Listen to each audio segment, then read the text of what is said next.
So today I'm going to be giving you some guidance on how to deal with anxiety in relationships. This is something I struggled with for years and I know how hard it can be. Just so you know who I am, my name is Jackie. I'm a certified life coach. I have 2 degrees in psychology, so I know a thing or two about anxiety. I also coach people on anxiety in relationships. In this video, I'm going to be giving you 6 tips on how you can better manage your relationship anxiety. But if you want more tips on love and relationships, make sure to download my free Ultimate Love Guide for Overthinkers in the link below. What causes relationship anxiety? Well, first we have anxiety, which is very stressful on its own. It tends to linger into many areas of our lives. And then we have love. Love can also be very stressful. Whether you're single or in a relationship, there are always different problems and issues that may arise. And this is how relationship anxiety is formed. Whether the relationship is new or you're just starting out dating someone and you're confused, you don't know how they feel about you, you don't know where the relationship is headed, I actually have a video dedicated to this topic called When to Discuss Relationship Status if you want to check that out. Or you're in a relationship for years, relationship anxiety can exist anywhere. Another person is involved, making it more complicated. You don't want to put your anxiety onto them. You don't want them to think you're crazy. There is so much that's going on here. You don't want to hurt or stress out the other person, but you care so deeply about them and you just have these unsolved issues, or what I like to call false truths about them. It just causes more anxiety onto yourself. This is where we're going to get into how to manage your relationship anxiety with tip number 1. Shut down these false truths. Realize that anxiety likes to create drama in your head, and it may create these thoughts that are causing you to stress and be anxious about, but no, they're not true. Just recognize the truth from the anxious negative thoughts. This is something I do when I coach people and something I did for myself when I was struggling so much in my own relationship anxiety. I actually created a journal called Happiness Kit for anxious people, an overthinker's guide to shifting their mindset. So this is the first great step into shifting your mindset, sorting through these false truths and limiting beliefs. So if you are totally lost, this is a great first step. You could purchase it in the link below. It's on Amazon, nothing too complicated.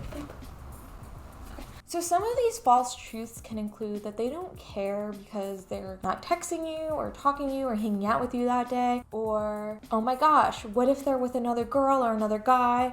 You're just in your head so much that you're creating these false scenarios, and even though they've cared for you and they've shown up for you, anxiety's like, nah girl, I'm gonna be in your ear. You have to shut it down. You have to reassure yourself and be confident in the relationship. I know this could be much more stressful if you're in the talking phase, so I really encourage you to go back and watch that video because that gets more into depth in that. Tip number 2, don't put too much pressure on texting and calling and the phone part of the relationship. I know some people may be in a long distance relationship, so yeah, you'll put more pressure on this, but otherwise, please don't put too much pressure on someone texting you back. Realize that everyone has their own lives, we're doing different things. It's not healthy to be on your phone 24/7, so I recommend you get off your phone and stop putting pressure on this person constantly texting you, calling you. The reason I bring this up is for me, I would literally get panic attacks if I knew my boyfriend, who I was dating for 3 or 4 years at this point, if I knew he had plans for the night and couldn't call me because I was so anxious to be alone at night, but I'll get into that later. But that's why I bring this up, because it put a strain on our relationship and it doesn't need to. It's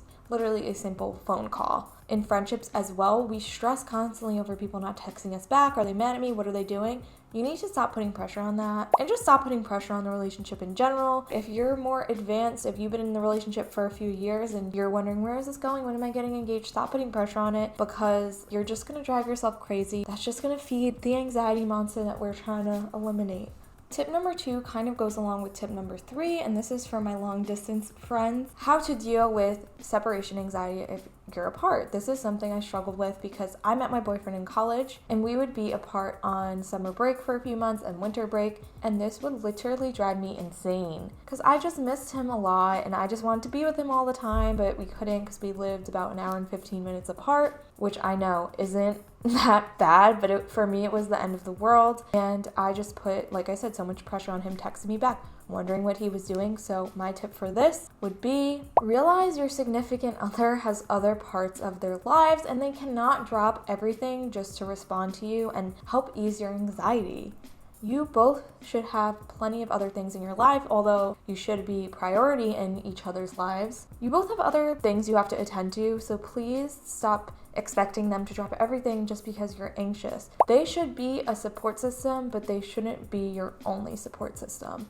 And this connects greatly with tip number 4, which is overcome your fear of being alone. When I tell you I used to dread alone time, like this sent me into panic mode. If I knew I didn't have plans with friends or family and I didn't have Gennaro, my boyfriend, to talk to on the phone, I would lose it. But a few short years later, now I literally adore my alone time. I cherish it. I love dating myself. You truly have to gain this independence and enjoy other parts of your lives. Be independent, read a book, enjoy your hobbies, realize what you love doing and do that with yourself. Date yourself. This is going to help so much with your anxiety in general because you're going to be gaining self-love. But it's also going to take a lot of strain off of your relationship because now you're not relying on your partner to solve everything. If this resonates with you and you're like, yeah, girl, I hate being alone, I got you. I was in your shoes. I'm telling you, I know what you're feeling. Feel free to apply to one-on-one coaching below. I literally help coach people on these exact topics, and I know that I could help you so much. Tip number 5, which I kind of alluded or might have said a little bit already, but I want to emphasize, realize it is not their job to cure your anxiety. Like I said, they should be a support system. They're not therapy, they're not medicine, like they're not treatment, they're just support. So please remember that. And last but certainly not least, I please beg you, take care of your mental health. Please seek help if you haven't already. Please get treatment, go to your doctor, go to a therapist, maybe do some coaching, do whatever you need to help yourself. Please, I beg you, seeking help was one of the most amazing things I've ever done for myself, really. So please, if you haven't already, do this. If you have, amazing, keep working at it. If it's not working yet, it's going to. Just keep doing the work. I promise it's going to get better. I want you to know that you have the power to improve your mental health. You might feel so powerless right now, you might feel helpless, but you have the power to step into your power and make things better for yourself. It may seem impossible, but I promise it's not.